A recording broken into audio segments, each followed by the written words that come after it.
Well, the storm made landfall in Panama City Beach, but we're not talking about the weather. We're talking about the Columbus Storm picking up its third straight championship title. And joining me now to tell me about the game is head coach Brad Warren. Coach, what went right during that game? I mean, aside from the final score, can you tell me the sights and sounds from the championship game? Well, it was tough. We went into that game as a heavy favorite by most people's opinion, but we were on their home turf. You know, and they came in and started the game like it. You know, they had a lot of energy, and we played like we maybe was trying to force a blowout. So the game was tight. You know, it was 7-6. We were up 7-6 at the half, but we felt like we were losing because we didn't take advantage of some of the opportunities we had, and they were playing with more energy. So in the second half, we just came out.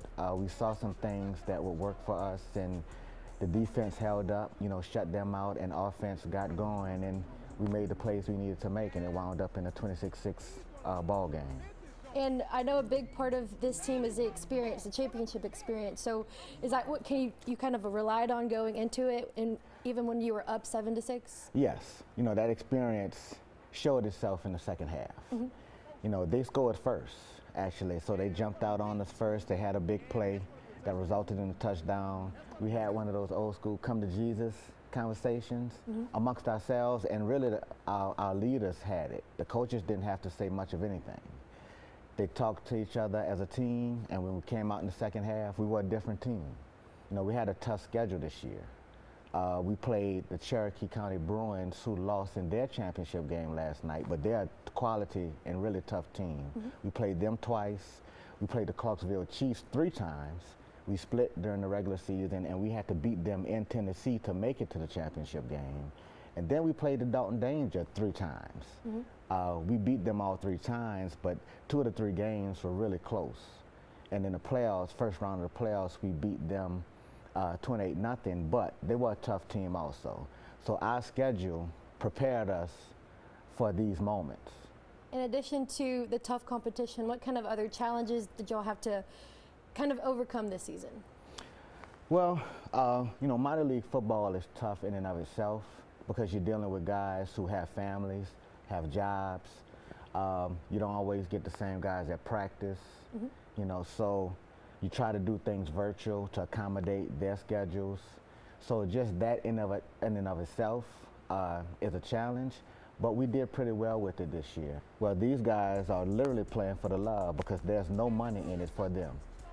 They don't get paid a cent to play this game. So these guys sacrifice time away from their families, their kids. They sacrificing their bodies because it's a physical game because they love it. So that should be commended and celebrated and not ridiculed or criticized. All right, Coach. Well, 3 years, 3 straight titles.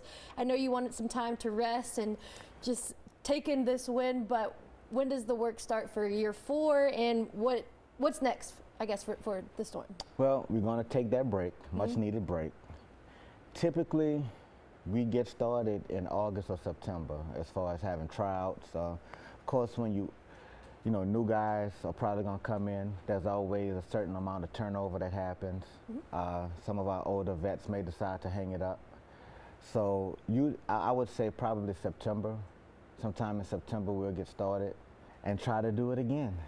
Well, Coach, I know the players are tired. You're probably tired. So take in this win, celebrate it, and congratulations once again. Thank you for being here. Thank you for having me.